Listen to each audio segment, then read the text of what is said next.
Hey guys, I want to talk to you about Marek Health, owned by Derek from More Plates, More Dates. Now, some of you guys are on a fat loss journey, some of you guys are trying to gain muscle, and some of you guys are just trying to optimize yourself and your hormones.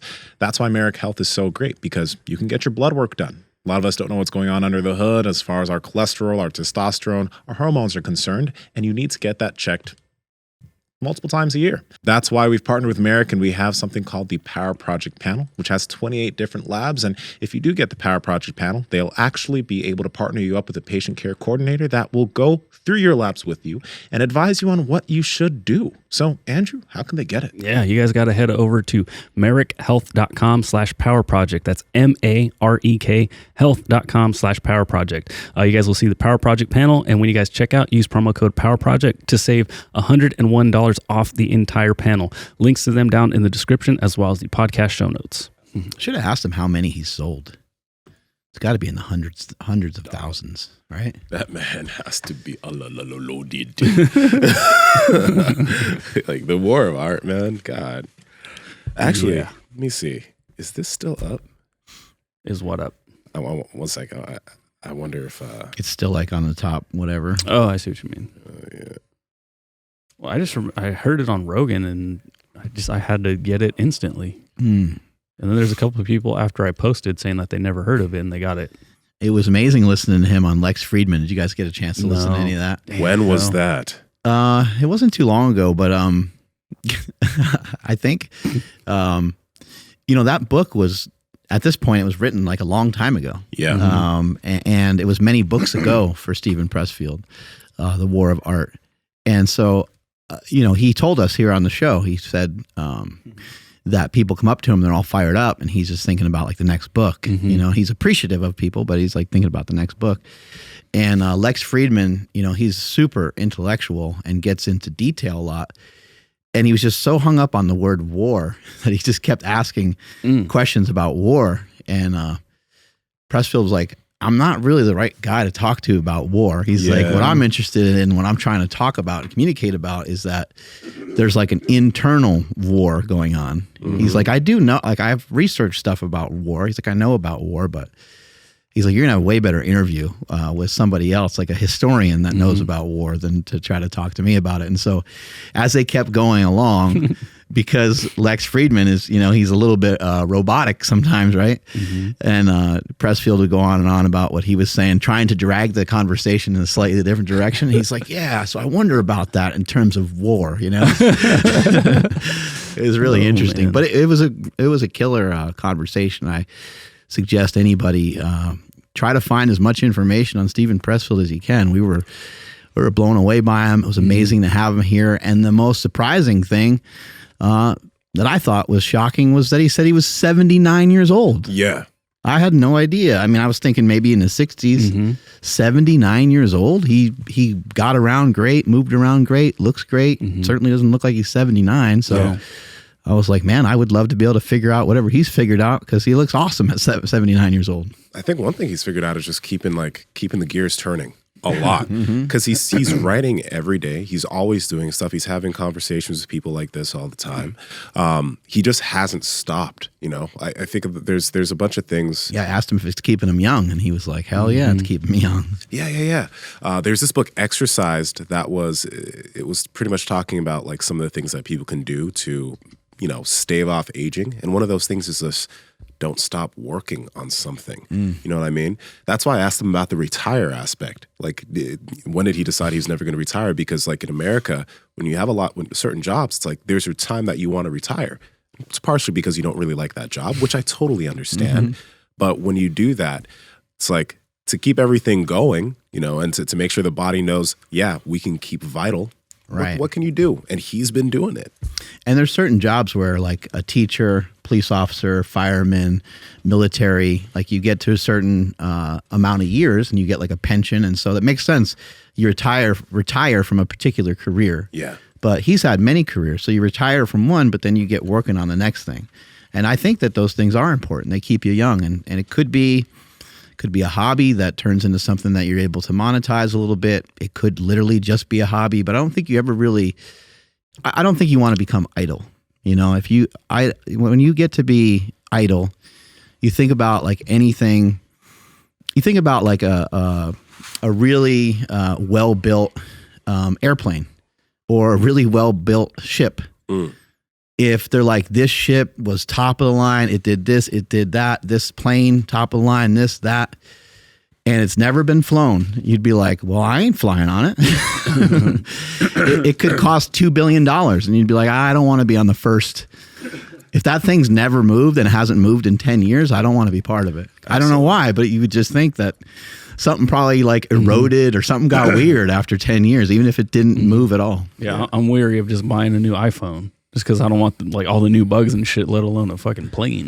Yeah, right. You are a late adopter. I know. In like everything, which is it's smart. It's smart. But then like with the new iPhone, I'm getting all kinds of weird problems with it. Oh my God. It is I mean it's weird. Every time I look down at it, it's always trying to pay for Andrew's something. always been an old soul, but he's like aged like 20 years. Yeah. Since we've gotten to know him better. No, I always tell people his body's getting younger though. When I was in elementary school, like I hated everyone around me because I'm like, dude, kids are lame. Like I just did not get along with anybody. I had friends, but like I always thought everyone was so like whack.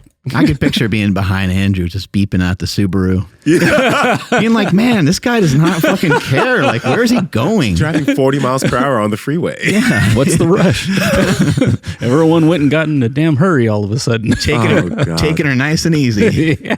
Well, Andrew, Steven Pressfield coming on was like huge for you. Gigantic. Right? Yeah. So like, what were some of your biggest takeaways from it? Let's see here. I think, well, obviously the whole think less thing was that got me so pumped. gigantic. Yeah. You know, I think he was referencing another author, but when he was just saying like nothing good has ever come from thinking, I was like, God dang it. Like, that's why we have this like a whole saying of think less, because like it's just huge. But just overall, dude, like, again, like I didn't expect him to be 79 years old. Like that was really cool. The fact that he was just, they say you don't want to meet your heroes or whatever, but like he was so like not perfect, but like he was just perfect. It's hard for me because I'm still fangirling a little bit here, but that, and then the fact that he said that he didn't really like to write until he started getting a little bit better. And I'm like, I have found myself in weird situations like with lifting and stuff, you know, like early on, like, fuck, dude, like this isn't for me. Like, you know, like I'm not good at this. Kept going, kept getting a little bit better. And then now it's like, dude, I can't wait to get back out there. Or like, you know, whenever I'm, you know, not in the gym. So that was like another thing where I was like, what? Like, what are you talking about? Like, you're one of the greatest writers ever and you didn't like it? We should talk about that for a little bit. Like, that's real quick. huge. Yeah. When he did mention that he didn't like to write, and when we started getting on the topic, like, because in one of his books, I don't know, he did mention, you know, practicing something for a good amount of time to get good at it. It's like, when you do anything new, whether it's jujitsu, lifting, whatever, you can't expect to be talented and you can't expect to like every aspect of it, you know, before it becomes something that feels good. And even we've talked about when it comes to getting healthier, losing body fat, there's going to be a stage where going and exercising, because we know it feels good afterwards, but it's not always like that at the beginning. It makes a big difference when you're really good at something too. And, you know, Steven Pressfield, he has gotten to be, you know, insanely prolific as a writer and as a reader. He's mentioned like all the books that he read and stuff like that. He's written, I think, over 20 books.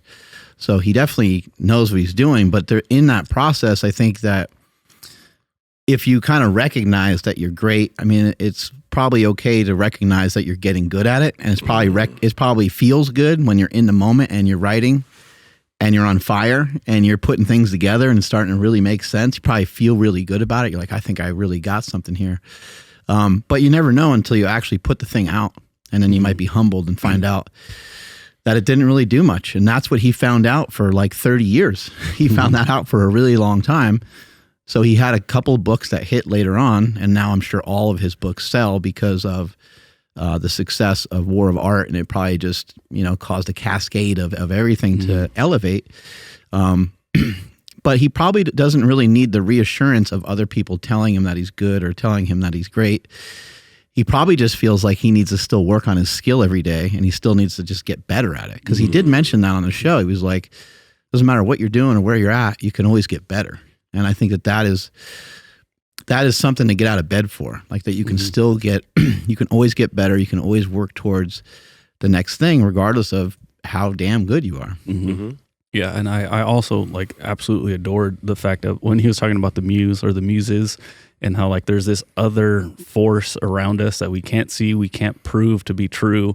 I know for myself, I definitely believe in something like that, but I think for you guys too, like, you know, Mark, we talk about like the weird feeling at 4 a.m. Like what is it about a 4 a.m. workout that's different? It's not just the time thing, it just feels different. And Nsima, when we talk about certain things, you're like, hey, don't put that out in the world or don't put that out there. Whether it's a good idea or a bad idea, like it's a bad idea, like it's probably going to come true. If it's a good idea, someone's going to take it from you if you don't like act on it.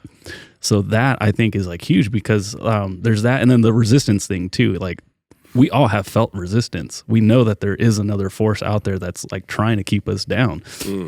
But hearing somebody fairly sane, you know, has this shit together, talk about this sort of thing, I'm like, all right, cool. That's somebody else that like has the similar beliefs to me, except like obviously they're like super successful. So it's like it holds a lot more weight as opposed to me just talking about doing breath work and shit, you know? You know, they say fatigue makes cowards of us all, but I also think there's like a lack that can make you a coward as well, or feel like a coward, or end up being a coward. And it's a lack of a skill set.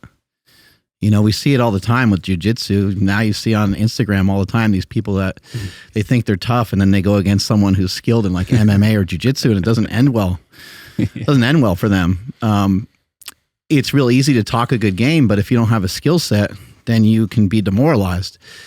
And so I think there's many different ways of being thrown off your game or not feeling comfortable getting into something, because when you go into something, you might not have that skill set yet. You might not have like eroded away the speed bump that you need to get over first. And the speed bump that you get over might take months, it might take years. It might be in jiu-jitsu. It might be just going for a walk. It might be in lifting. Every time you go, something might hurt. You know, you might get all excited to go to the gym and start doing some power lifts, and the first thing that happens is your hands get all chewed up in week 1 because you did some like deadlifting, and your shins get all beat up. Your back is sore and tight from squats and deadlifts, and you kind of got hurt just like in week 1. And you're trying, you had this idea that you're going to train for a few weeks and then pick a contest and go to it and stuff like that. And then now you're completely thrown off your game. So it's so easy to get thrown off your game. And I think that Steven Pressfield has a really strong respect for that you can get thrown off your game even when you're really good. We all know, like if we get hurt, it sucks, man. It really can reduce you a lot, and you can feel really strong. You can feel like masculine and macho and powerful and like all these things, and then it can be taken away from you where you're like, I don't feel masculine or strong.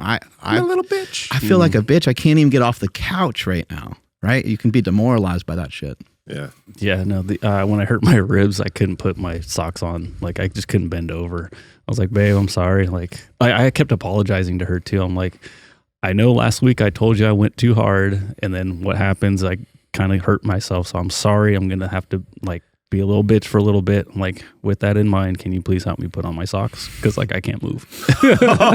Jiu-jitsu's that new mistress that's taking all your energy away. Really? No, don't call her that.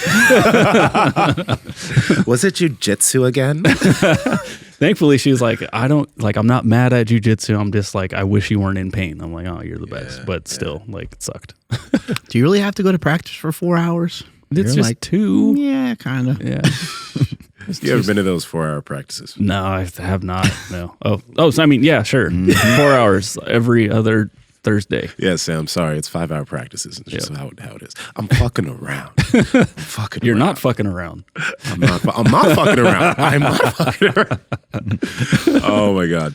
You know, one thing that was really cool, his book, Put Your Ass Where Your Heart Wants to Be, or Put Your Ass Where Your Heart Wants to Be. That's actually how this whole thing came to be. I was thinking that as I was going through that book. I'm like, because the whole premise and essence of the book is like, if there's something a goal you want to achieve or a career you want to have, well, you need to try to put yourself in the situations, in the place where there are people doing some of that same stuff. And that's exactly how like we're all here right now. You know what I mean? We've talked about it before, but me coming down to that seminar in 2014 or that podcast in 2014 and youth photography, like all of these little decisions that we made were us putting ourselves in the places that we wanted to be at, you know, and it all worked out really well. And we just got to keep doing that shit. Yeah. But like on a like super surface level, what I meant was, because I had mentioned that about like people talk about like, oh, I want to, I wish there was a super training in my area. And I was like, oh, well, like Steven Pressfield says, put your ass where your heart wants to be. I was like, and just come over here. So somebody heard that. They commented that on one of his posts. He thanked me and started following me. And then we started DMing. And that's how I was just like, wait, like, so what are the chances you're going to be in West Sacramento? And it turns out like his timing all worked out. So thank you to whoever that was listening and then tagged us and did all that, because that's really like how it came to be. Was like that was my like icebreaker to start talking to him. Yeah, it was fucking crazy. Yeah. And Mark, you did a bunch of that when you still do that, but I remember you talking about like the seminars you'd go to in fucking closets and shit, right? Just to get a bit of knowledge on stuff, and there weren't many people there, right? You know. So yeah, I've been to a bunch of seminars where there wasn't a lot of people there. I've been to, I went to like a Louis Simmons seminar that had Mel Siff there, and you don't know what these things are. Louis Simmons is already Louis Simmons. Mel Siff wrote the book Super Training, and so those guys were popular. But Coach House was there, Mark Uyama was there, James Smith was there, J.O. Holdworth was there. And a whole slew of a bunch of other people that ended up being like really highly influential. I think Buddy Morris, who was the Cleveland Browns strength coach. These are guys that ended up being strength coaches in the NFL for 10 plus years. And these are people that were highly influential in the space. And JL still has his gym and gyms in Ohio, and he's still kicking ass. And so you don't know what a lot of this stuff is for. I've always kind of looked at it as, the word sacrifice is a big word, but you're kind of sacrificing for the unknown. You don't know what's going to come of it. You don't know what's going to come of it when you go to those jiu-jitsu classes. You don't know what's going to come of it when you spend extra time helping somebody in jiu-jitsu, and then they turn out to be a world champion, or they turn out to be a black belt that kicks everybody else's ass. You don't know. Could be something simple. You give the guy a bucket of your protein powder or something like that, and he gets into it and he loses weight, and you just don't know who you're talking to, and you don't know what situations are going to elevate the people around you, or you don't know what situations are going to elevate yourself. And so you've got to try to, when you're positive, and as he was kind of putting it, feeding the muse type thing, you're going to get constant growth pitched back to you. The unfortunate thing there is like it just might take some time. Might take a while. It took him 3 decades. Yeah, is that wild, guys? Though, insane. Yeah, that's fucking crazy. Yeah, and that's what like when I asked him, he said he never discourages anybody from their goals. And when I heard that, I'm like, I get it. I really get it. You know, because like some people, it's their timeline, no matter what they're heading towards. But there's still something in the back of my head where it's like, you know, man, you really still going for the NBA? like you're 5'6", dog. you know, like just certain things. That you ain't that tall. That Olympia stage is still calling me. But you never. I get it though, because you do never want to discourage anyone. I wouldn't have wanted anyone to discourage me from anything. There were people who did, but I'm happy that I didn't follow that attitude or that discouragement, right? So I don't know. That was really interesting. Yeah, it is hard to navigate that. Look at some of the great like actors and some people that you see on TV or that have like made it like I don't know what Kevin Costner's career, I don't know when he started, you know what I mean? But from what I recall, he was always like, it wasn't like he was 17 when I remember seeing him in movies. Yeah. It seemed like he started later. Harrison Ford, Morgan Freeman. Yeah, all these different people that you can think of, and you're like, they probably had 20 years, 30 years on this planet before they really ever hit anything. And there's people that have had even more, 40, 50, 60 years of just not a whole lot going on. They always held on to their dream, or maybe they didn't have a formulated dream. Maybe they didn't know what they wanted to do for a long time. And then as they got better at something, the dream probably started to take shape over time. Yeah, I don't remember the story of the author of Harry Potter, but wasn't something similar like that? J.K. Rowling? Yeah, where like she right? It was like 11 she got different publishing companies or something like that. Yeah, the book was dog shit and Trash. Isn't that crazy? Yeah, that is fucking crazy. Yeah. What do you guys think about the like no plan B? Like that was I really like that. You know, like not having a plan B, but at the same time, it's like, ooh, what if the NBA doesn't work out? Right? Like it's tough. I mean, I would say that you're probably going to always have you're going to always end up with something anyway. So, but you do hear this idea of working on your working on your dreams while simultaneously working on your life, right? Mm-hmm. Like you have to have a career or an income of some sort. You need some sort of financial support in some way. But while you're doing that, you could also be in the background kind of working on a fortune. That's more of like what Gary Vee would preach, but he's preaching something different. He's preaching like, fuck it, just, try to, go all in. I don't know what that meant for him exactly, but people do need to like figure out a way to make some money but I think if you're tied up in that too much, then it can be a restriction towards you going towards plan A. he gave an example in one of his books about a writer that did have like I forgot the name, but they had a 9 to 5, a normal job. And then every single day they just make sure to write like 2 hours. Like they just make sure to write 2 hours every single day. And that added up to them being able to write 2 screenplays and a whole book, right? In the span of 2 years. But it's all of that can be done. It's just, can you put the time you need towards it? And then there's also an aspect of it where there will be sacrifices made. Like some people will lose relationships. Some people will lose friendships. Like that loss of friendships things does happen. And it's, if there is a big goal that you have, you might have to there might have to be some people that are dropped off on the way. And it's just, that's just kind of how it is, as sad as it is. That's how it be sometimes. Yeah, that was my route. Like after I read The War of Art, I would clock in for work, clock out, and then every second I was clocked out, I would just be working on photography. Yeah. And then my no plan B was more of a mental thing. Like in my head, I thought that I wouldn't have quote made it or I wouldn't be happy unless I was a full-time photographer. So I don't know if that's better or worse, but I just, in my head, I was just like, I'm not going to be clocking in and out for the rest of my life. I'm not going to do anything other than photography. And, I'm doing something different now. But in my head, that was my, like, I don't have a plan B. Like, I'm going all in on this and there's nothing that's going to, shake me off this plan. You're not bringing a second suit. You guys remember that? Actually, that was in the Shaq documentary too, but it was in The Last Dance. What? I still haven't seen the Shaq documentary yet. Oh, you gotta watch it. I know. You finished it? Yeah, it's amazing. What? It's on HBO? Okay. HBO. Fushnikins. Fushnikins. Yeah. Shaquille O'Neal and Fushnikins, the rap group. I didn't know that's what Yeah, when he was rapping with them back So in the the day. Fushnikins would do like the real like tongue twisty, like like back and forth and like super fast back in the 90s. Hey, Fucking man. dope. Shaq was an entertainer, dog. Yeah, he was sick. Patrick family, how's it going? Now, we've been talking about taping your mouth shut when you're asleep forever. We used to use this really cheap 3M micropore tape, but we've partnered with Hostage Tape because it is the most comfortable mouth tape on the market, even if you have facial hair like myself and my friend Andrew over here. If you snore, you have sleep apnea, you literally are breathing through your mouth when you sleep, you need to use Hostage Tape. Andrew, how can they get it? You guys got to head over to hostagetape.com/powerproject. When you guys go there, you'll receive free shipping plus a free, really freaking cool bedside tin to put all the hostage tapes in.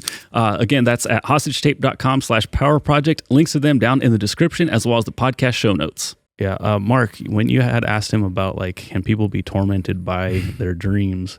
We talked a little bit about it, but at what point does somebody kind of start getting tormented? Like when is it like a healthy thing and when does it become unhealthy? I think some people are tormented by them like right away, and they like are upset with themselves. They're thinking that they should be further ahead than they are, and you end up kind of in a delusional spot because you're like, no, you shouldn't be further ahead than you are. Why would you be further? Why would you be further ahead than you are? Why would you have more followers now than like you have the amount of followers that you should have? You have the respect and admiration that you should have. You have all the things that you have currently. Those are things that you worked for and worked towards. And you're Bill Parcells, famous coach for the New York Giants. He said, you are what your record shows. So if you're 5-5 as a jiu-jitsu guy. You lost 5 times, you won 5 times. That's where you're at. And yes, it does matter who you went against. Kind of matters what tournament you went into, but you're 500. You know, that's you are the byproduct and result of what you're getting. And I think that can be torturous for some people because it's hard to have a good perspective on it because you're always comparing yourself to other people. And if you're like, I don't really care that I'm 5-5 because wait until you see, like, I'm working really hard, I'm getting better all the time. Those first 5 losses, those were my first 5 matches. And I'm on a 5-game, 5-fight winning streak. And now watch what I'm not going to lose again. Like, I'm going to make sure that I do everything. And maybe you will, but now you're on a different course. So you can let the dreams torment you, but I think you have to be realistic about how much time you're putting into it. And you also have to be realistic about what it is you want. Like, I think that a lot of people aren't really sure of what it is that they actually want. Where do they want to be? I think most people are just like, I want to have a lot of money and I want to be ripped. Yeah. And it's like, that's cool, but like, why? Because once you get there, it's not going to really matter to you that much. And just look at pictures of Christmas. Just go on people's Instagram and look at people's kids opening presents. Look at people having a good time at dinner. Is somebody exponentially having a better time than somebody else because somebody's leaner? Is somebody exponentially having a better time with their family because they make more money? I don't see it. It doesn't look that way to me. You know, my friends that send me pictures and videos, I showed you those girls dancing and stuff. My friends, like 7 or 8-year-old girls or however they old, or if they're maybe one's like 5 or something. I see a lot of happiness and a lot of joy out there, regardless of people, whether they hit their main target yet or not. So I think the main thing is to figure out how can you be excited and happy every day. Yeah. I saw this Instagram post literally yesterday. It's this Japanese concept called, I'm going to say it wrong, but it's ubaitori, Ubaitori. It pretty much means never compare yourself. Everyone blossoms at their own different time in their own different ways. Don't judge yourself by someone else's path. And it makes so much sense. Like, when I see things on social media, I've changed my perspective to get pumped from it instead of immediately looking at it and being like, whoa, they've grown so much, or oh my God, like, wow, they have all this success and they're only 20 years old, right? They're younger than me. They're taller than me. Yeah. It's easy to do that. It's super easy to do, especially when your first instinct is to compare where you are currently to where they are right now. But like, instead, what I like to do, and this is why I think social media for me is like a great tool, is when I see some really cool shit or someone doing something really awesome, my instinct now is to be like, oh snap, how did they get there? Or what did they do to get there? Or what did they learn? What did they read? What are some things that allowed them to do this at this point? It's more so of an inspiration, because the cool thing is now we have access to be able to ask people questions. Whereas in the past, because there wasn't social media, you had to go find things for yourself. Well, now you have people who've been able to achieve certain things, and there could be a chance, like you messaged Steven Pressfield and you got him on the podcast, there could be a chance for you to actually just message this person and get some information from the source to speed your progress up. I look at it as like, God, this is a great tool, but I get how it's tough when you have the perspective of just comparing yourself and seeing the lack of what you have. It's tough, but you got to shift that shit. Yeah, with yourself, dude. Like, you've seen a lot of success, whether it be like in bodybuilding, now jiu-jitsu, powerlifting. On the surface, it looks like you picked up a lot of them pretty quickly. You got some wins pretty fast. So like, how have you been able to, I'm going to say a word that gets used way too much, but like, been able to kind of stay humble in seeing somebody else have success in a similar amount of time and view it that way? Because I just feel like for somebody who might be able to, like, I'm thinking of a younger person who, like, let's say they're always the best player on the baseball team in juniors or whatever the fuck. Then they go to majors and all of a sudden now they're like the weakest person. And it's like they get jealous or they don't want to do it anymore. So for yourself, how was there something that changed to where you, like, maybe at one point you did kind of see somebody doing something really well, and then you were like, fuck, why is that not me? And then now it's like, oh, what can I take from him and now improve myself? I think I was lucky with my upbringing. Okay, yeah, no, that's good. My upbringing was my mom always encouraging the work I did, and not saying, oh, you're so talented or anything. It's always like the work that I put into something that was like shown to be, okay, this is good. So I also started lifting at a really young age. So when I got into natural bodybuilding when I was like 21, 22, 23, right, I had a base. That's why I was able to get my pro cards early on and compete as a pro, because I've been doing it for like almost 8-9 years. So it's not like I had success super quick. It's that I was just doing it for a long time. And what that did is it helped me to understand that if I can do something for a long time, I can get good enough at it, which is the same thing with jiu-jitsu. When I started at 23 and everyone's kicking my ass, I just knew that I just need to keep going to practice and keep getting my ass kicked, because at some point it's going to be different, right? So as far as social's concerned, I mean, there are so many people. I remember when I got on social media, Russ Swole was just getting on social media too at the time, and a bunch of other people that are You did a bunch of stuff before social media too, right? Like social media wasn't like huge yet, am I right? Yeah, social media wasn't huge. Like I did my first bodybuilding show before Instagram was really a thing. Like MySpace or something. Yeah. It wasn't a huge Friendster. thing. I was doing bodybuilding before there was the ability to create content online, right? So, or for that, I had the ability to create content online. And maybe you would have got lost in that maybe a little bit. Yeah. Creating content, showing people how to do stuff. Who knows? Yeah, but like because I started YouTube stuff at like in 2013 or 14 on my old YouTube channel. All that shit's still there. But the thing is like the internet for me and social media was just a way to get information to speed up everything that I was doing. You know, that's why I started working with Alberto Nunez and started learning about all that type of stuff. It's free information. So it's tough because like I do get how easy it is to compare your situation to other people and get down about it. But it's like that, and like a lot of stuff can just really speed your progress up. I think it's good to look at that as like resistance too, and work on the reframing of it. So let's say that you hear that, you know, some 25-year-old guy has a supplement brand and he's making $50 million a year. You know, you hear something wild. You're like, I think the immediate reaction is, if you're a business person, you're probably thinking like, well, it's not really take home for him. You know? He probably has investors. Like, but as soon as you think that way, to me, those are kind of like negative thoughts. Like you should just think, amen, like that's awesome.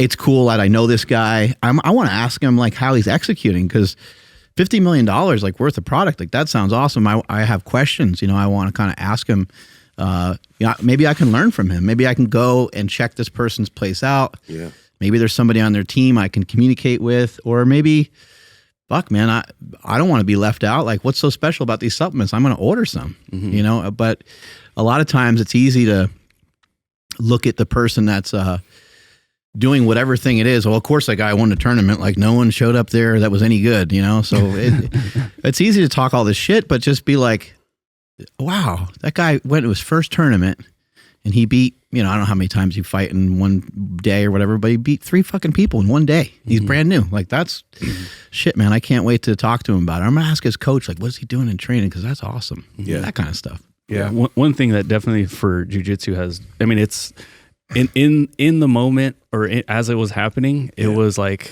I was pretty upset at it. But like here at ST, I was always the weaker guy. I was always the smaller guy, the skinnier guy. So I don't know. I don't want to say I've built a complex, but like I look up to you guys. I look up to a lot of people. When I'm lifting with somebody, I already understand that I'm going to be the weakest, so I'm going to go first, and then everyone's going to go behind me. So I've had the same mentality of like I have a lot more work to do than everybody else, which means I have the most progress to make.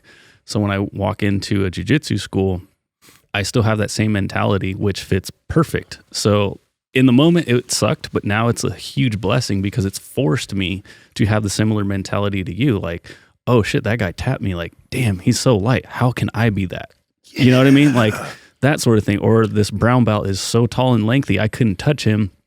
I want to emulate his style because I'm tall and lengthy, you know, for this sport. Now, over here, I'm still the small guy, but in weight class or whatever, it's like, oh, wait, I'm actually kind of like a pretty good size for this. Like, all right, cool. Now we're getting somewhere.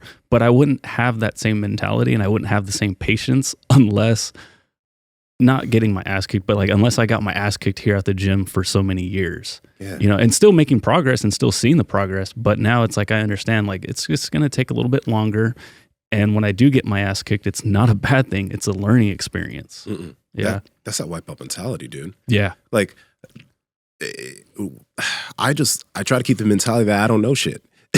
Like, really. Because like, if you can keep that, then that'll allow you to have the open enough mind to continue learning more. Because once you get to a point where you're like, oh yeah, I got this shit on lock, and you feel like you know it all, you're fucked. I think it's really helpful to go into some tough environments. You know, if you're doing jujitsu, go into a new gym. Like, how are you going to act in a new gym? Like, you're going to act foolish in a new gym? You're going to act like, you know, throw your weight around, especially if you're newer? Like, probably not. You're probably going to be like, yes, sir.